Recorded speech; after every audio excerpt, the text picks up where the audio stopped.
Login accepted.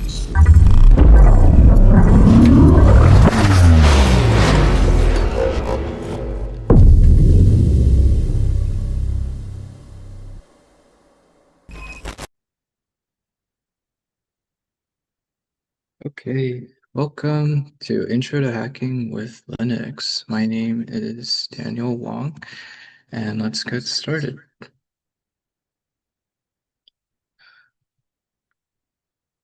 Who am I? I am a third year CIS major, and I am a eBoard consultant for Swift. This is what we'll be covering today. We'll be covering why we use Linux, red team tools, and attack workflow. So why do we use Linux? Uh, There are various distributions for various needs. Notably, there's Kali Linux that comes pre-installed with many hacking tools. This lowers the barrier of entry for beginners looking to jumping into pen testing and red teaming.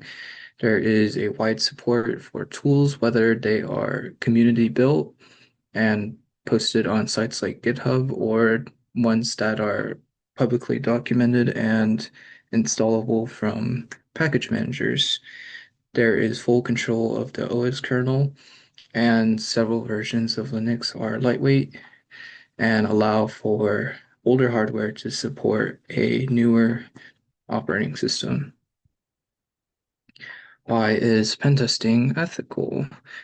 You don't use the exfiltrated data for malicious use. The data that you get off of an engagement stays for a ethical purpose. It stays for the company, or it stays to benefit the company that hires you, and you report those vulnerabilities to the company so that they may benefit from your expertise.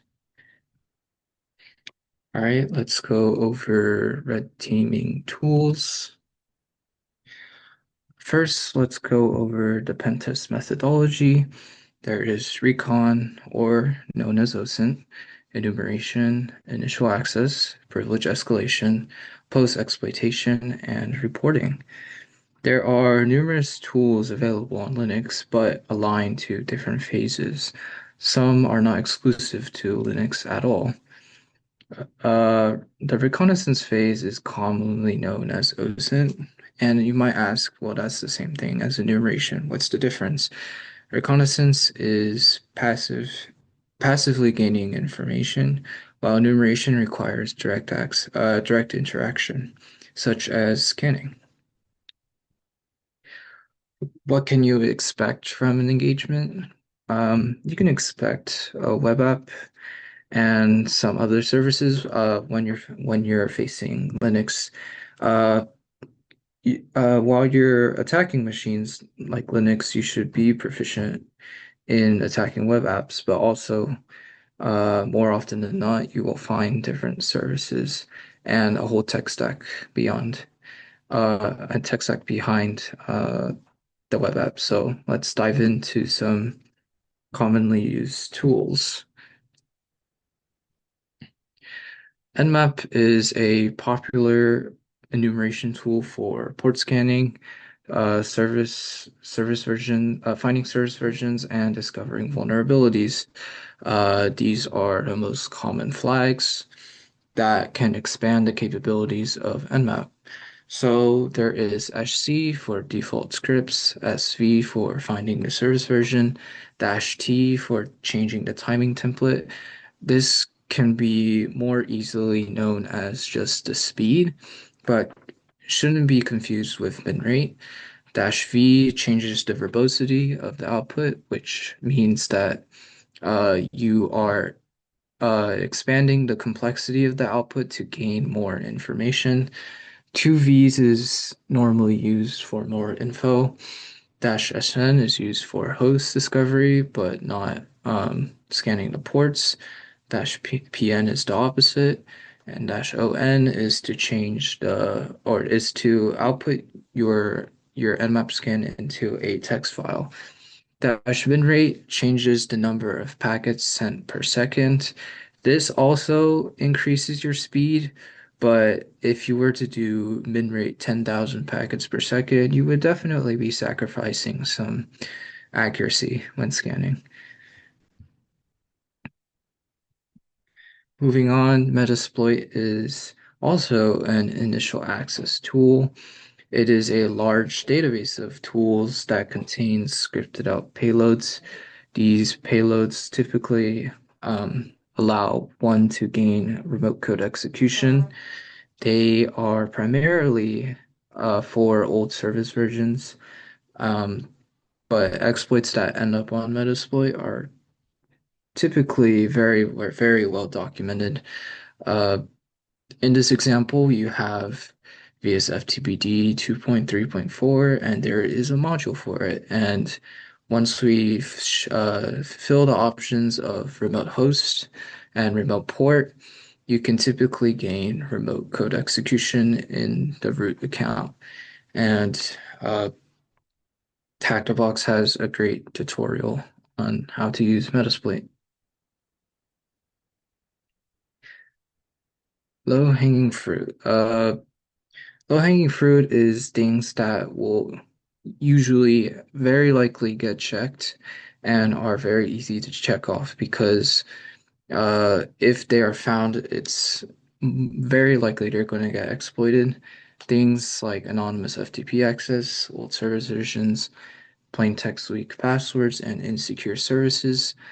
Uh, these can be these can be shown by tools, but it's easier to be done manually. The tools give you the indications that they're there, and because it's low-hanging fruit and it's easier, you can just do it yourself manually. Limpies, on to privilege escalation. Limpies is a giant bash script used to enumerate privilege escalation vectors. It scrapes the whole file system and compares it to various databases to see if a certain configuration is vulnerable or not. Although it doesn't always return something useful, it's faster than doing it manually. In this example, the Linux kernel version is highlighted in red and yellow, which means that there is a 95% chance that it is vulnerable and that we could gain a vector for privilege escalation. The sudo group is also highlighted, which means that my user is a part of the sudo group, so I can just gain root access. Moving on, Metasploit is back for privilege escalation. No, it is not just an initial access thing. Though usually you would have to background your session, usually started by Meterpreter, and then you can use something called an exploit suggester module. Uh, Once you set your session ID and let it run, it will give you a bunch of possibilities for privilege escalation, and if one works, then you get root access. Now let's shine some light on a general workflow for what a simple pen test would look like. To simplify the pen test methodology, you can break it down into these sections. You'll notice that recon is gone. Recon typically refers to obtaining publicly available sources. However, in pen testing, you typically already have network access already, so it's excluded in this slide. Uh, so you're just moving on to the enumeration phase where you're actively interacting with the infrastructure that's shown by Nmap here. This is what a typical Nmap scan would look like. The command for this would be nmap-sc-sv and then the IP address. Because I'm scanning for service versions, I can see uh, to the right of the service, I am getting the service version numbers. For example, VSFTPD 2.3.4, which we saw previously, OpenSSH 4.7, and Samba 3.2, 3.0 to 4.0 gives us a range. Along with service versions, we get the ports that are open and which allows Nmap to infer what service that we're running. And finally, for vulnerability assessment, Nmap already tells us that we have anonymous FTP login, which allows us to check off low-hanging fruit that we can just go ahead and check. Onto the attack phase. We can load the Metasploit module for VSFTPD 2.3.4, and once we fulfill the options, we can run it. Typically, this attack leads to root access, but in the spirit of the example, let's pretend it doesn't. Once you have standard user access or initial access onto the system, you can run limpies to gain more insight into what's vulnerable for privilege escalation. In this case, the base64 binary has SUID bit on it, which means that a standard user could run base64 with the privileges of root because root is the owner of the binary. And just as before, because it's highlighted in yellow, means that there is a 95% likelihood. Now, how would you exploit something like SUID bit? Well, I'm glad you asked.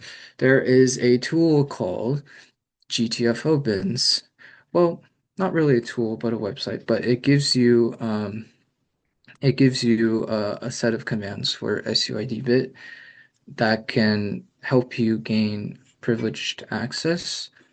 In this case, we are setting a variable to a file that we want to read and asking base64 to encode it and decode it, and then it will run those. It will run it will show the command. Oh, it will show the file that you decoded. Ideally, the file you would want to read would be a sensitive file such as Etsy Shadow, which lets you obtain hashes that you can crack offline, or any other sensitive files that you need read access to.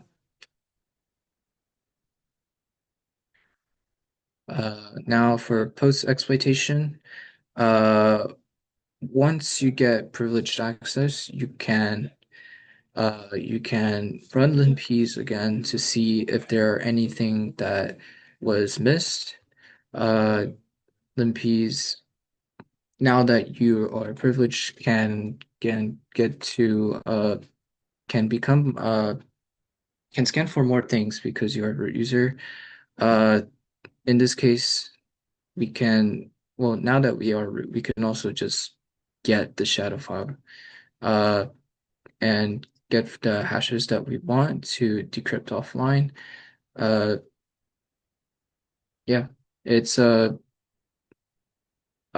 scanning for limpies or scanning with limpies in a root account could not only get potentially sensitive data for you, but also find if you need to pivot to another machine, it could find vectors for you to allow you to do that. Moving. And finally, we have report writing. Report writing is very crucial for in a pentest engagement to report your findings to a company that hired you. Typically, in a template, you would want the screenshots of the steps taken, the commands used, and the explanations of these commands. Uh, these are very crucial to the company to allow any blue team or IT team to discover uh, or to follow your steps taken and to discover the vulnerabilities that you found in their infrastructure. Uh, Having a report like this uh, allows you to, I guess, fulfill your worth for the engagement of that company. Uh, and well, report writing is, although it's long, it's not inherently scary because uh, once you have templates of the things that you would want to write, it becomes a smooth process. I may have blown through these slides very quickly, but yeah, that's it.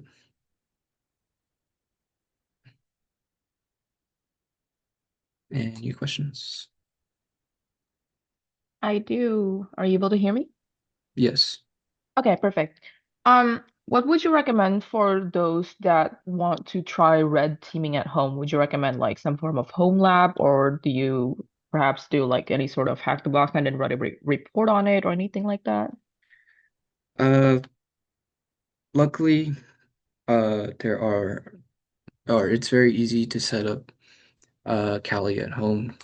Uh, Kali does reduce the barrier of entry to get into red teaming slash pen testing. Uh, it's also it's easy to set up a virtual machine on your computer. It doesn't take a lot of hardware resources. Uh, as for Hack the Box and TryHackMe, there are free resources that that can help you get started, such as Starting Point. TryHackMe has free rooms as well. Uh, and they work well with Kali because you just need a VPN, an open VPN connection that you would start on your Kali box. And since you already have a bunch of tools pre-installed, that makes it easier to get started.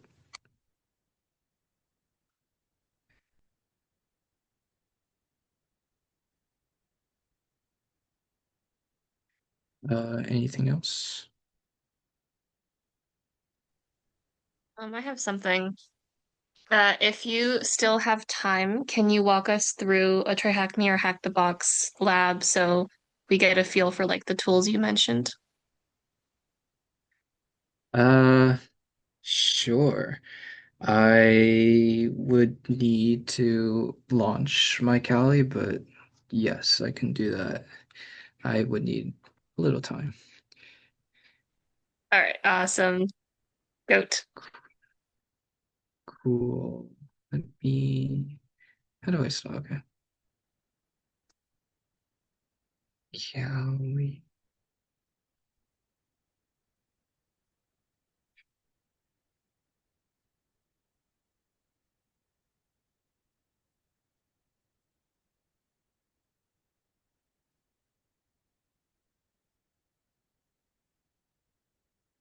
Okay. Let's get started. I might have Perm X or one of the boxes already deployed, but I should check that.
Is my Kelly box visible?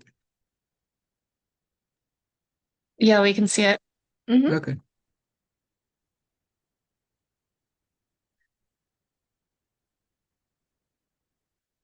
Okay. I shall get started on a box called Lame.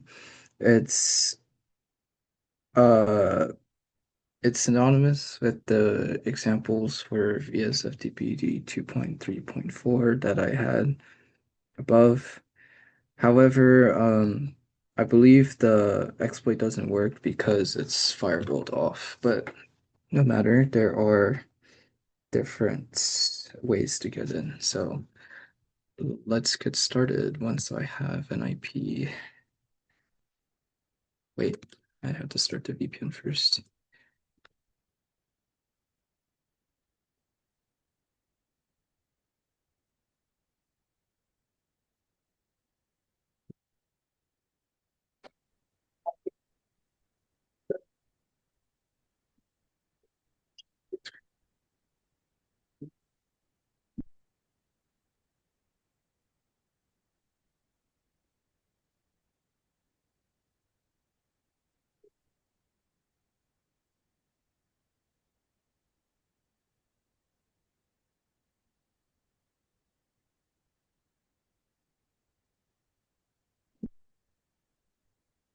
Okay, and we'll begin with our service scan for Nmap.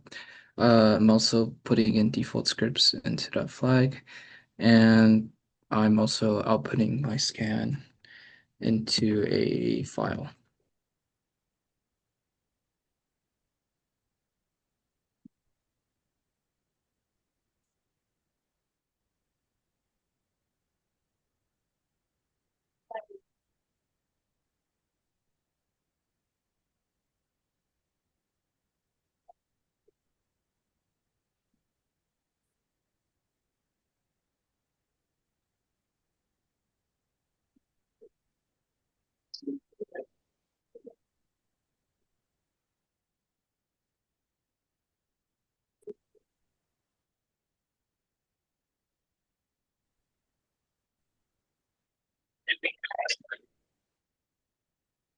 That's very funny. Okay, there we go.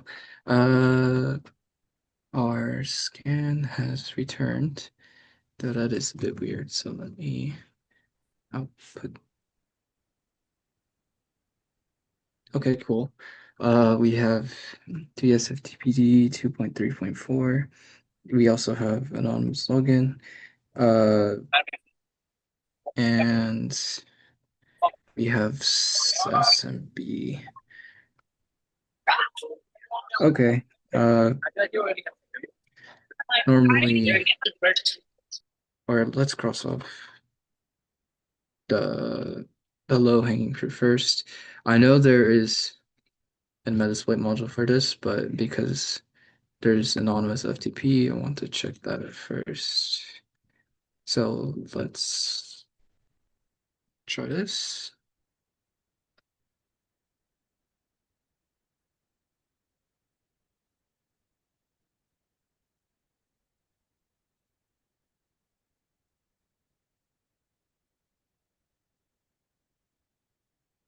It's crazy.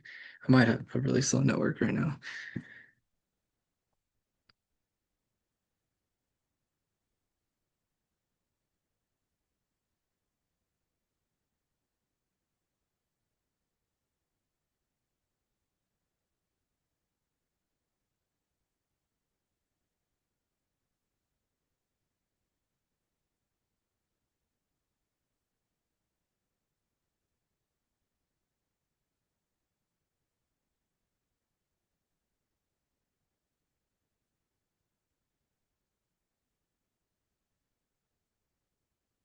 Okay. Since anonymous login doesn't work, let's move on to Metasploits.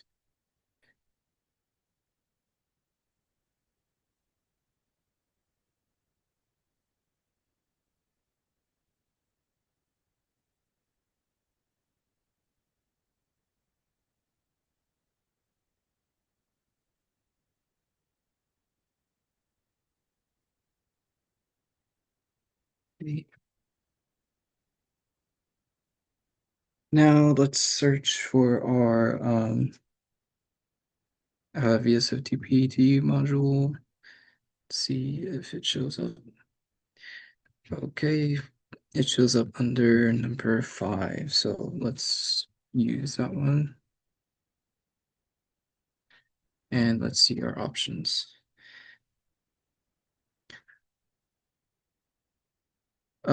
The ones required are just remote host and remote port, so let's set that real quick. And since remote port is already set, then we just need the remote host. So um,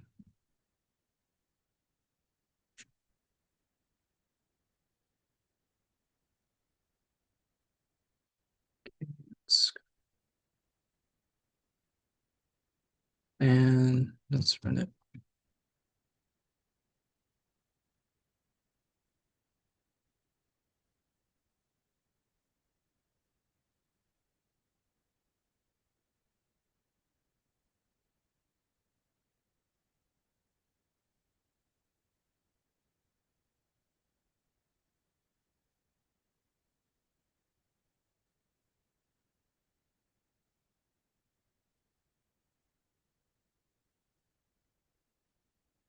As I stated earlier, the VSF-DVD wouldn't work, so we would need to try a different vector. So let's exit out. Let's cut the scan one more time. And there happens to be SMB on this machine run by Samba. So we can check if there is a service version. I am not seeing one though, not particularly. Oh, 2.0.20. So let's go ahead and try this again.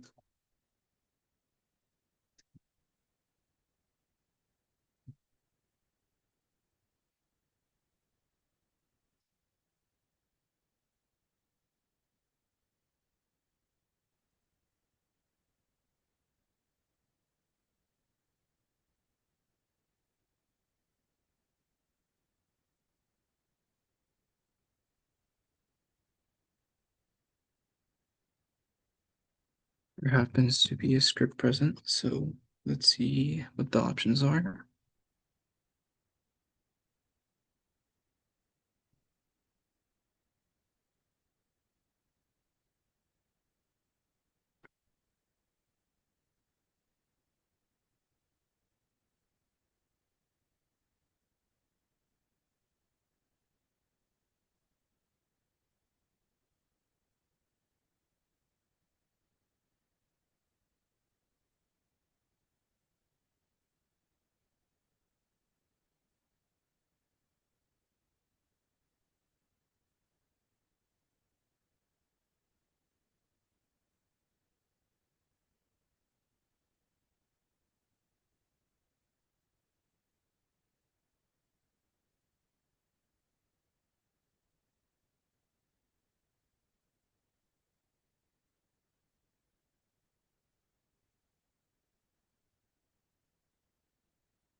Okay. I seem to have a show.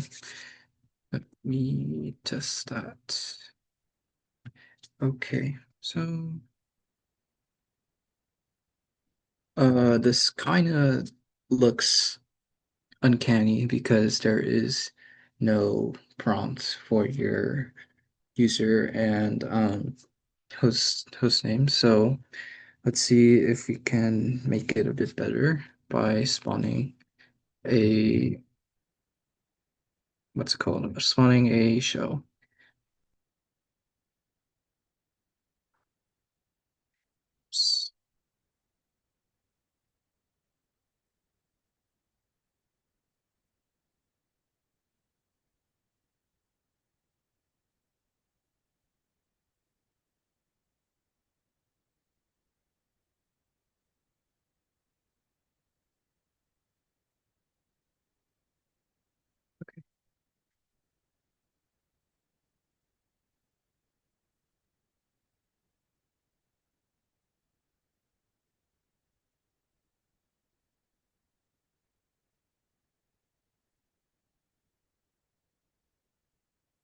Okay, and once we run that, we can see we have root access.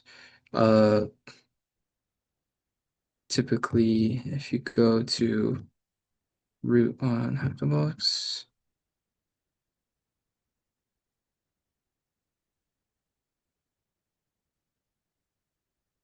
that's crazy.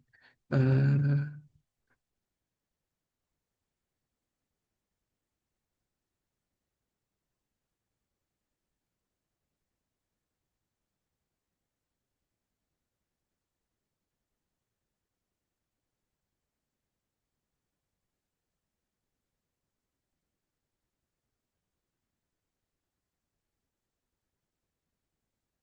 okay, let's try that again.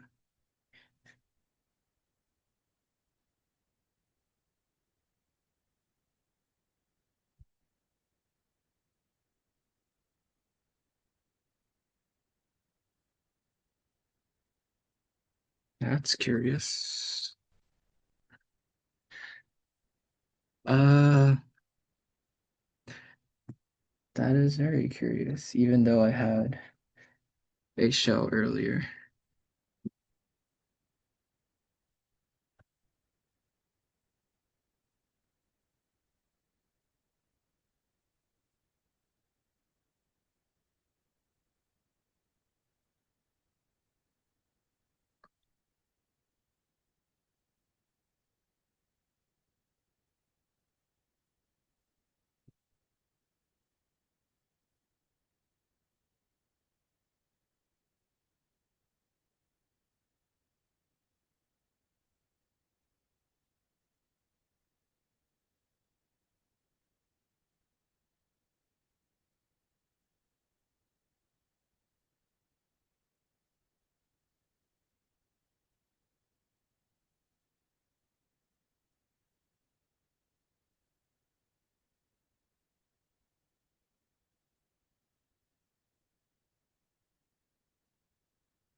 Okay, there we go.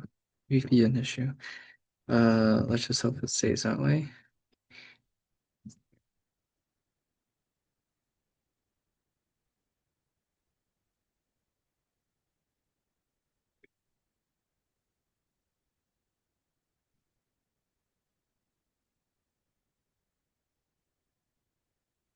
All right, let's import our shell one more time. pty py.spawn bash. There we go. And let's try checking for the root flag. And there it is. So you would cat out this root flag, and then you would paste it into Hacktobox to prove that you did it.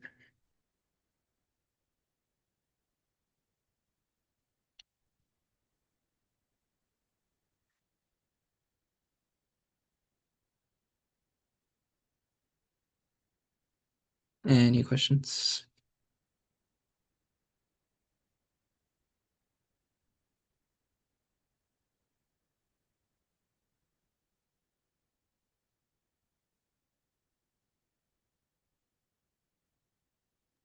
Someone in the chat asked, Ian asked, when the machine wasn't pinging 10.10.10.3, how did you fix it?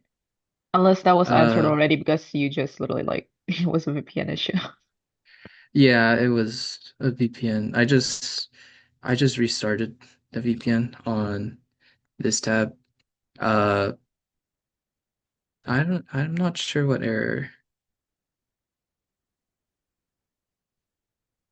Yeah, I just couldn't ping what what should have been online, so I guess I didn't have access to your network momentarily.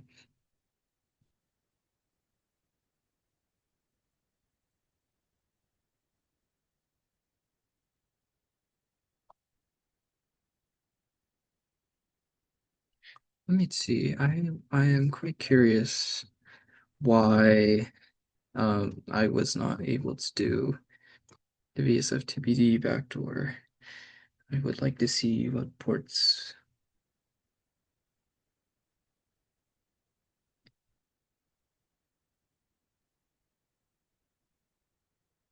And okay, well, I seem to have lost connection again. But yeah, because Metasploit has a lot of uh scripts with payloads, you can get initial access and in some cases root access. Like I just jumped past initial access into Privesk and I was already a user.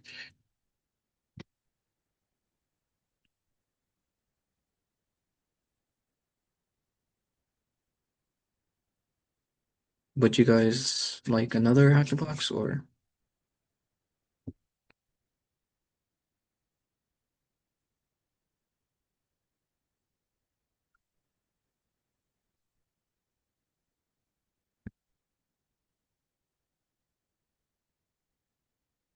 do perm X?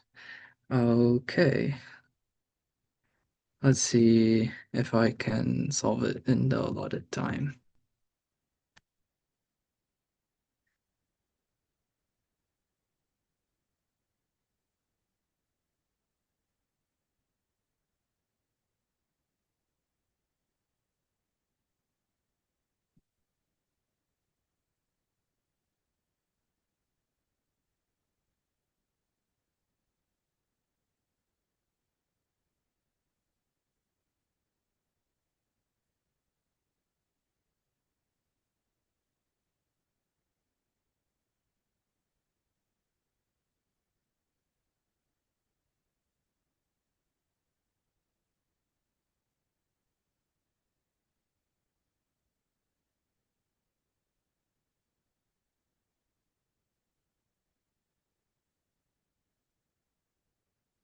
Stand by for an IP address.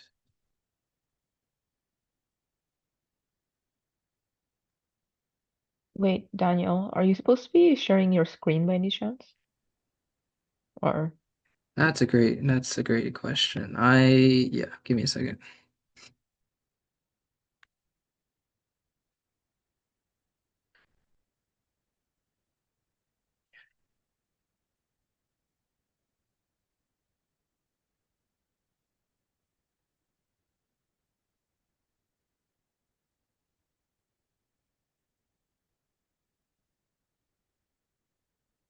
Still need an IP address.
The machine is still spawning, so I have to wait a bit.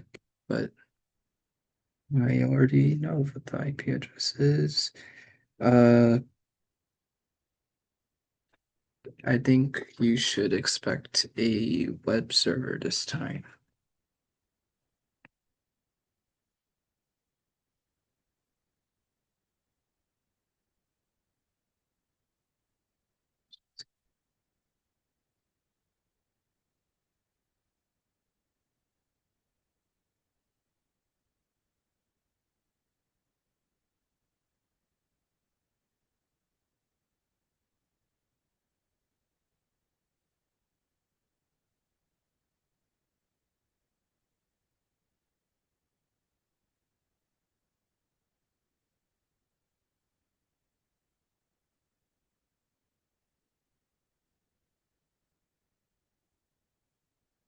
I'll give a bit more perspective into what half the box looks like.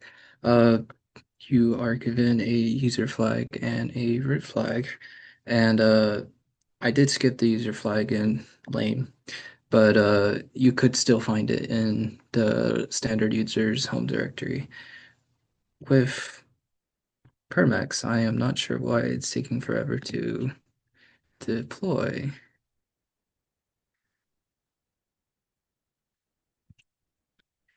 And clearly, oh wait, hold on. Yeah, it's not deploying. Maybe.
No, in the meantime, I will cover something that I showed on the slides. Uh, do you guys remember the base64 SUID? I shall demonstrate that. So, CD cat.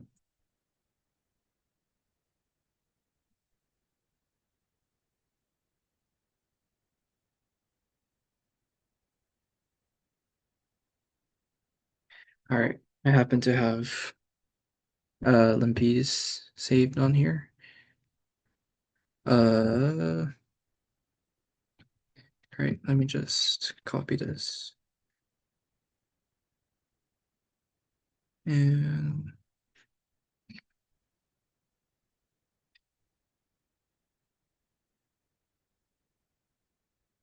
all right, limpies will give me a lot of output if I run this in reuser, but in a in the normal user that doesn't have pseudo privileges, theoretically, yes, I do not have pseudo privileges, then there's no cheating in this. So let's see if I can run limpies. I cannot. Okay.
Not sure that was the right module. Perms files. Okay.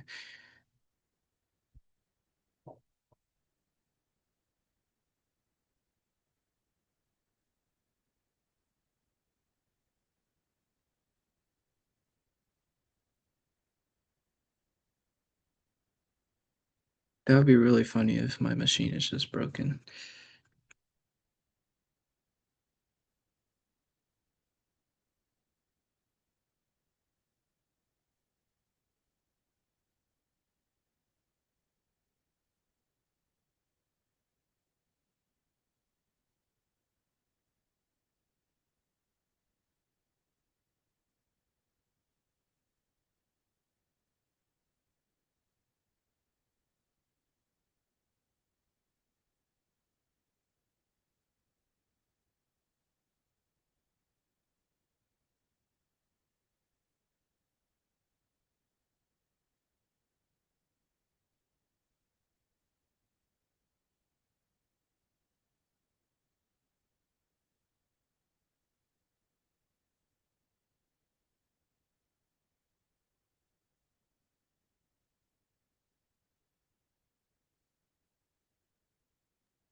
Someone in the chat said try updating it.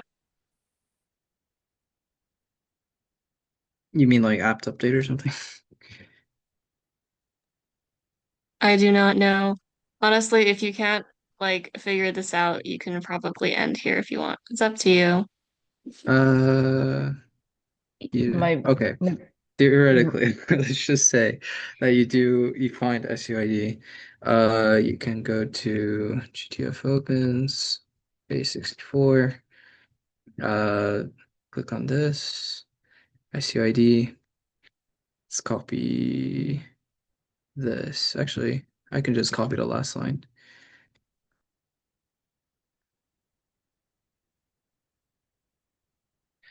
Set L file to something we would want. For example, let's see shadow. Uh, and let's just put perspective because I can't see this right now. But if I do base64 and L file, then yeah, you can see files that you couldn't because it's running with root privileges. If you wanted to crack my root password, you could. It's just Kali. Same thing with Bro and regular Kali user. You can see that their hashes are very similar. Uh, yeah. If you wanted to find SUID permissions manually, you could do uh, this find command, and let's get rid of errors.